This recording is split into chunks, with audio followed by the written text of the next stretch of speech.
एक एमएलए अपनी पार्टी छोड़ता है, दूसरी पार्टी ज्वाइन कर लेता है और कुछ महीने बाद वही स्पीकर जिसे उसका डिस्क्वालिफिकेशन डिसाइड करना था, डिसीजन ही नहीं लेता। ये सिर्फ एक स्टेट की कहानी नहीं है, ये पिछले हफ्ते का सबसे बड़ा पॉलिटी डिबेट है। इस हफ्ते हम स्कैन करेंगे एंटी डिफेक्शन लॉ, एक नया इंटरनेट शटडाउन जो सुप्रीम कोर्ट के डॉक्ट्रिन को टेस्ट करता है, और दिल्ली में पहली बार यूज़ हुए पैलेट गन्स को। सब कुछ प्रीलिम्स फैक्ट्स से लेकर मेंस रेडी आर्गुमेंट्स तक। Welcome to the constitution court.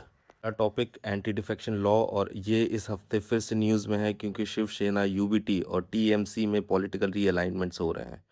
Defection का मतलब है एक इलेक्टेड रिप्रेजेंटेटिव जिस पार्टी के टिकट पर जीत के आया वो उसको छोड़ के दूसरी पार्टी ज्वाइन कर ले या इंडिपेंडेंटली फंक्शन करने लगे। से ही बोला जाता है आया राम गया Ram politics. Constitutionally this is govern under 10th schedule of the constitution जो ऐड हुआ था 52nd अमेंडमेंट 1985 के थ्रू। दो की आर्टिकल्स याद रखना, आर्टिकल 102 टू एमपीज के लिए और आर्टिकल 191 टू एमएलए एमएलसी के लिए। एक लेजिस्लेटर डिस्क्वालीफाई होता है अगर वो वॉलंटरीली पार्टी मेंबरशिप छोड़ दे, या पार्टी विप के अगेंस्ट वोट एब्सटेन करे बिना परमिशन के, या एक इंडिपेंडेंट मेंबर इलेक्शन के बाद किसी पार्टी को ज्वाइन कर ले। इंपॉर्टेंट नोट, 91st अमेंडमेंट 2003 ने 1/3 स्प्लिट एक्सेप्शन खत्म कर दिया। अब प्रोटेक्शन सिर्फ तब मिलता है जब मर्जर में लेजिस्लेचर पार्टी के कम से कम 2/3 मेंबर्स इन्वॉल्व हों। अब एग्जाम रेलेवेंट केसेस, ये 4 जजमेंट ज़रूर याद रखो।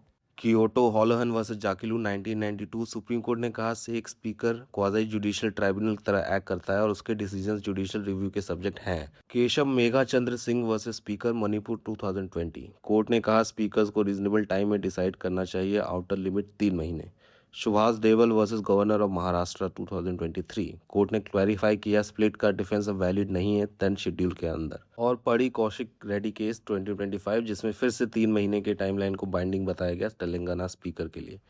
वे फॉरवर्ड जो एक्सपर्ट सजेस्ट करते हैं, एडजुडिकेशन को एक इंडिपेंडेंट ट्राइब्यूनल को ट्रांसफ़र करना, strict 60 to 90 days timeline enforce करना, और पार्टी विप का यूज़ सिर्फ क्रूशियल वोट्स तक रिस्ट्रिक्ट करना, जैसे नो कॉन्फिडेंस मोशंस या मनी बिल। दूसरा टॉपिक, 20 जुलाई को दिल्ली के 150 सेल साइट्स में मोबाइल इंटरनेट सस्पेंड किया गया था चलो संसद मार्च के टाइम पे। ये सिर्फ एक लोकल इंसिडेंट नहीं है, ये डायरेक्टली टेस्ट करता है इंडिया का नया internet shutdown framework supreme Court के स्टैंडर्ड्स पे खड़ा उतरता है या नहीं। पुराना फ्रेमवर्क था इंडियन टेलीग्राफ एक्ट 1885 के सेक्शन 5(2) साथ में 2017 रूल्स। अब नया लीगल फ्रेमवर्क है section 20 of the telecommunications act 2023 और telecommunication suspension of services rules 2024। अब लैंडमार्क जजमेंट जो हर कैंडिडेट को पता होना चाहिए, Anuradha Bhasin versus union of India 2020। Supreme court ने होल्ड किया कि इंटरनेट एक्सेस डायरेक्टली कनेक्टेड है आर्टिकल 19(1)(a) और 19(1)(g की फ्रीडम से, स्पीच और ट्रेड दोनों। शटडाउन सिर्फ तब वैलिड है जब वो नेसेसरी हो, प्रोपोर्शनेट हो और लीस्ट रिस्ट्रिक्टिव मेजर हो।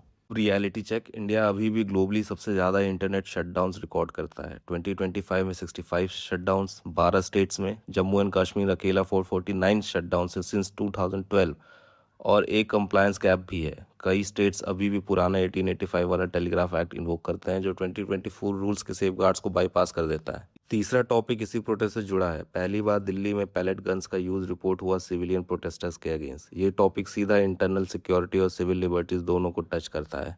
Palette guns technically pump action guns कहलाते हैं, नॉन लीथल माना जाता है, लेकिन क्लोज रेंज पे पैलेट सॉफ्ट टिश्यू पेनिट्रेट कर सकते हैं, स्पेशली आइज और नेक पे लगे तो।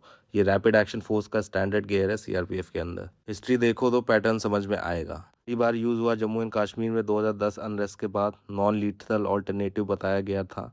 2016 में बुरहान वानी एनकाउंटर के बाद 13 लोग मारे गए, 250 से ज़्यादा इंजर्ड, कई लोग ब्लाइंड हो गए। इतना क्रिटिसिज्म हुआ कि प्लास्टिक बुलेट्स ऑल्टरनेटिव्स इंट्रोड्यूस करनी पड़ी 2017 में। स्टैंडिंग इंस्ट्रक्शंस ये हैं कि फोर्स यूज़ करते टाइम पुलिस को बिलो द वेस्ट फायर करना चाहिए, पर इस बार दिल्ली में एक प्रोटेस्टर की आई के पास से पैलेट सर्जिकली रिमूव करनी पड़ी। ये टॉपिक सीधा एक मेंस क्वेश्चन बनता है कि क्या हमारा लीगल और इंस्टीट्यूशनल फ्रेमवर्क स्ट्रॉन्ग इनफ है सिविलियन प्रोटेस्टर्स के अगेंस्ट फोर्स के यूज़ को अकाउंटेबल बनाने के लिए। अब तीनों टॉपिक्स का एक कंबाइंड मेंस एंगल। ये तीनों केसेस एक्चुअली एक ही लार्जर थीम से जुड़े हैं, इंस्टीट्यूशनल अकाउंटेबिलिटी, जब power without proper checks use होता है, चाहे वो स्पीकर हो, स्टेट हो या सिक्योरिटी फोर्सेस। प्रैक्टिस क्वेश्चन लिख लो। Examine how delays in education, procedural gaps in security legislation and use of force accountability collectively test the resilience of India's constitutional checks and balances. Answer लिखना हो तो comment में बोलो, मैं next video में इसका मॉडल स्ट्रक्चर डिस्कस करूंगा। ये था इस हफ्ते का पॉलिटी स्कैनर, 3 कोचिंग सोर्सेज से स्कैन करके सीधा एग्जाम रेडी फॉर्मेट में। अगर ये हेल्पफुल लगा सब्सक्राइब करो, हर हफ्ते यहीं मिलेंगे बिना फ्लफ के। कमेंट में बताओ अगला स्कैनर किस सब्जेक्ट पे चाहिए। गवर्नेंस है इंटरनेशनल रिलेशंस। मिलते हैं अगले हफ्ते।